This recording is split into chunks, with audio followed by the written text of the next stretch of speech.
Hey guys, this is Corey Richardson with Gracie Gulf Coast Jiu-Jitsu Academy. Just giving you guys a little bit of sparring commentary between Derek and I. So he's trying to pass my guard. I have a collar grip, looking to give myself a little bit of space. He's trying to smother me and try to get closer to me, trying to pass my guard, stuffing my knee. I'm switching back and forth between V-guard, knee shield, half guard, looking to create space while maintaining a cross-collar grip. I'm looking to maybe attack his neck if he gets too close, but if his base is off, I'm looking for a scissor sweep, which is why my knee shield is so low. I'm looking to potentially scissor him over.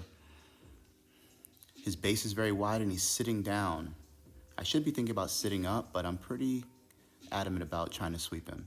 So I end up getting that after my second attempt. He goes to a single leg X or an Ashley Garami position. I'm looking to stuff that so there's no sweep or foot lock attempt.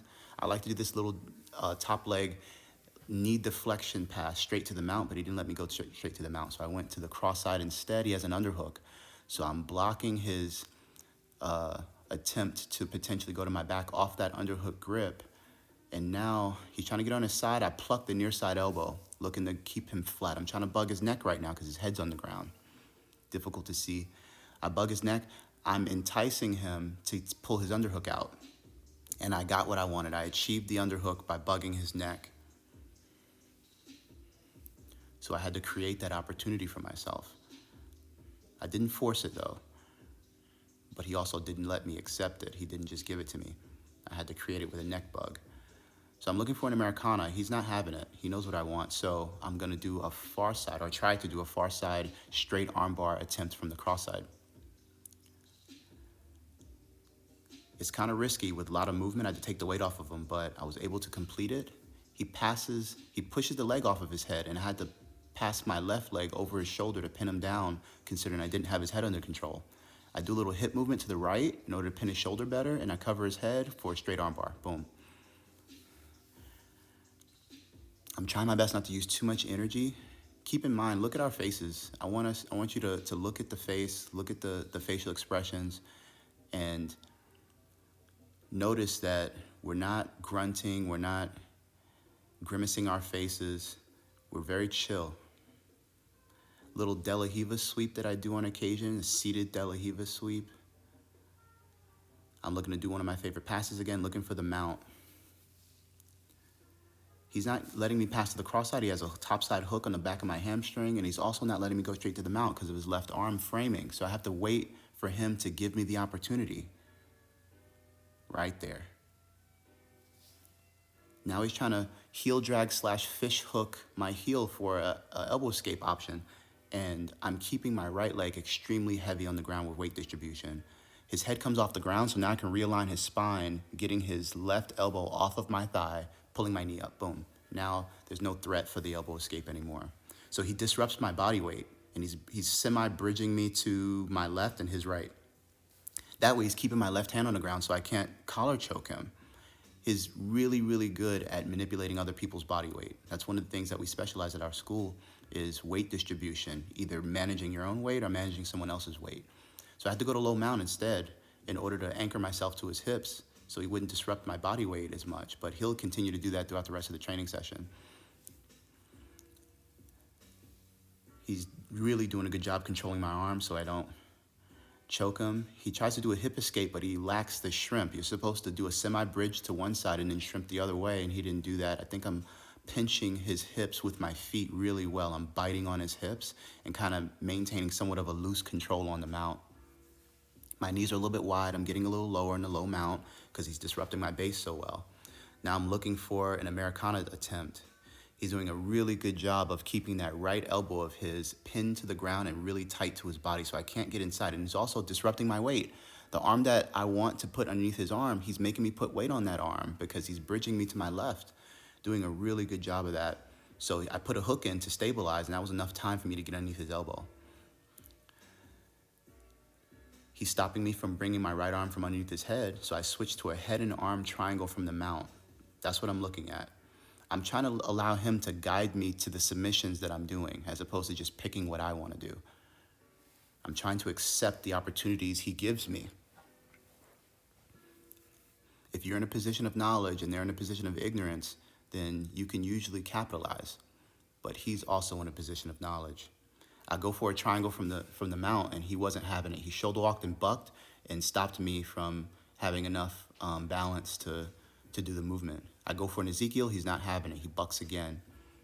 He goes for that elbow escape, but he's not shrimping. He's not shrimping afterwards. That's the reason why it's not working. Otherwise, it might have worked. He does a upa and calls my bluff. I thought he was just going to do another base check, but he followed through with the upa, and he knocked me over. Really good mount defense, mount escape. I'm looking to dominate his right arm for an arm drag or an arm bar, but he sits up, and I try a sit-up sweep, wrap the neck as a result, and then back roll to the top. I'm looking to pass his guard right now, but just very loosely, just trying to figure out what he's gonna give me. Boom, I mount because he's on his side. If he was flat, I probably wouldn't have mounted because he would have blocked me, but he was on his side, so it was very difficult for him to stop me from stepping over. I go to the mount again. I'm pretty stubborn when it comes to the mount these days for whatever reason. I like to play top and use pressure.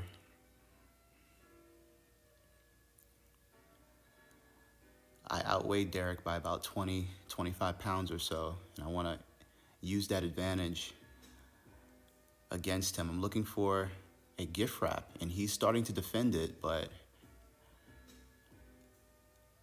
I'm looking for an armbar. He gets out immediately. He's an escape artist. He's so good. He's waiting for those little mistakes that I'm making to try to slither out. Very good. Grandmaster choke. He almost, he does upa me all the way over, but thanks to heat on Gracie, I know how to ride the upa and end up on his side afterwards looking for some sort of collar choke or arm bar / back take from this position, but he was able to stop it. He's trapping my bottom arm and stopping me from climbing to the back.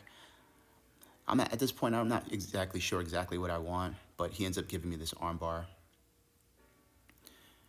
And once again, I do that same arm bar that I did before, where I cover his shoulder with my south side leg because he does a very good job of clearing my north side leg off of his head through the transition for the armbar.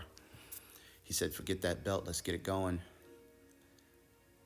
So I get the collar grip in my seated guard position, and he's a little bit apprehensive about coming forward, but when he does, he hugs my back and he gives me an underhook very easily, and I'm dominating head control as well, and now I'm looking to stand in base. Before he establishes his guard, I'm looking to crush it. In my opinion, that's the best way to pass a guard, is before it actually gets established. Start passing it and dismantling it as your opponent's trying to back build it.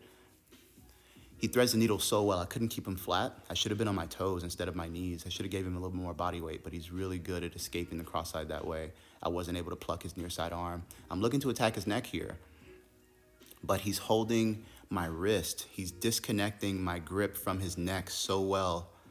So I fishtail after removing that belt off my foot. I switch it to a traditional cross collar choke from knee on belly in order to distract him. Then I go back to the cross side for stabilization. I'm not a big fan of finishing the cross collar choke from the knee on belly position. You're too off balance, and it's all about balance and base with me. So he ends up tapping from that cross collar choke. I wasn't trying to squeeze with a death grip. I was only trying to incrementally increase pressure so I wouldn't blow my grip. You want to choke people with the least amount of pressure possible. I'm looking for that De La Riva sweep again, but he's savvy to it. He almost passes here, but I have an underhook, I have his leg, and he loses his balance, frames on my head to keep me from coming closer. He pulls guard, and now I'm looking to deflect his legs away. Notice the gripless passing. I don't make a huge grip. I kind of loosely grab the gi whenever I need it, but for the most part, I'm crystal balling his knees.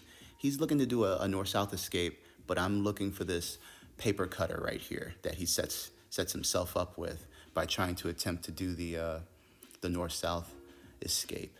Tie my pants, start back again, nice handshake. We don't really believe in slapping bumps. We want more respect than that. So we've got a butterfly guard sweep, passing the knee shield with a compression. I deflected his top knee. I switched to a headlock just to remind him that we do train for self-defense. He has an underhook. I'm looking to bug his neck, but the timer goes off. Guys, thanks for watching. I hope you learned a lot. This is Corey Richardson with Gulf Coast Jiu-Jitsu Academy. You guys take it easy.